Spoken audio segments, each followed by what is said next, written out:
Hello everyone, I'm Ryan Parks and you're watching my tutorial series on the Misa tri-bass. So I've noticed many people interested in the tri-bass do not have a background in electronic music. So in this video I wanted to focus on the basics and give you some tips for getting started from the ground up. So the tri-bass is a MIDI controller. This means it makes no sound of its own. This gives you two options. The first is to buy a MIDI compatible hardware synth, or you can digitally manage your sounds with a computer.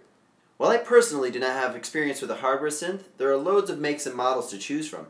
An advantage of the hardware synth would be that it wouldn't crash or get hung up, which would be very bad in a live performance scenario. Just make sure the hardware synth you choose accepts multiple MIDI channels and has some sort of MIDI learn function so you can get the most out of your tri-bass. If you decide to use your computer, you will need to choose a digital audio workstation to manage your workflow. Some popular DAWs include Logic, Pro Tools, Ableton Live, and Studio One. They all support third-party plugins and each come with unique synths. Now I personally work with Ableton, so if you don't have Live yet and you wanted to give it a try, I've included a link down below of a 30-day trial of the program.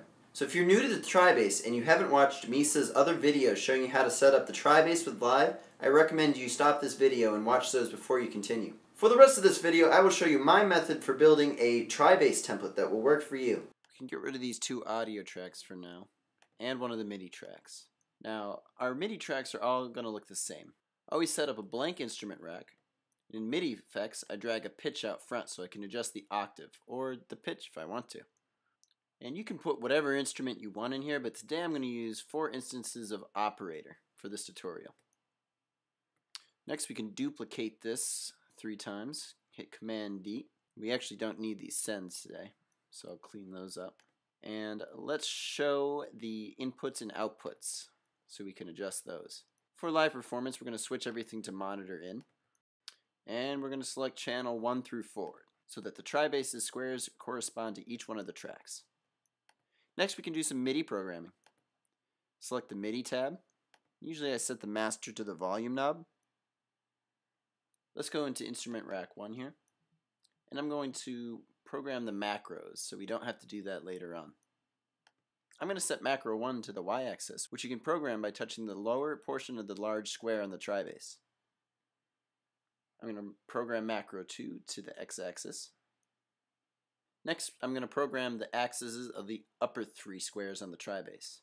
Channel 2 is actually the furthest away from you square on the top. So I'm going to set those to macro 1 on instrument racks 2, 3, and 4.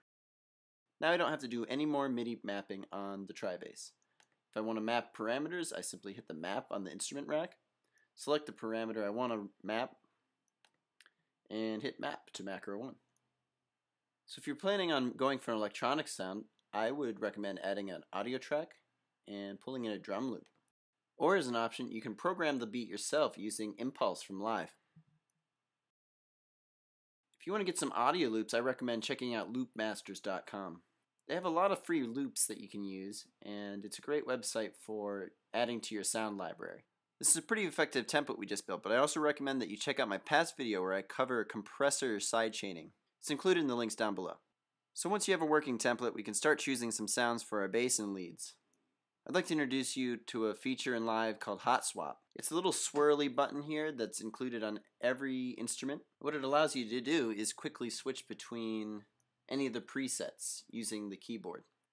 I like to put my tri-bass in tap mode so that I can use one hand to browse through the presets and the other to sample them. So you can go through all these different presets and do this for each one of the 4 tracks you have in your template.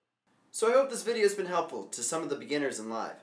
I'll go into further detail about customizing your sound and programming the axes of the tri-bass in a later video. Make sure to subscribe to this channel to get all the updates of the latest tri-bass videos. Thanks for watching. Have fun!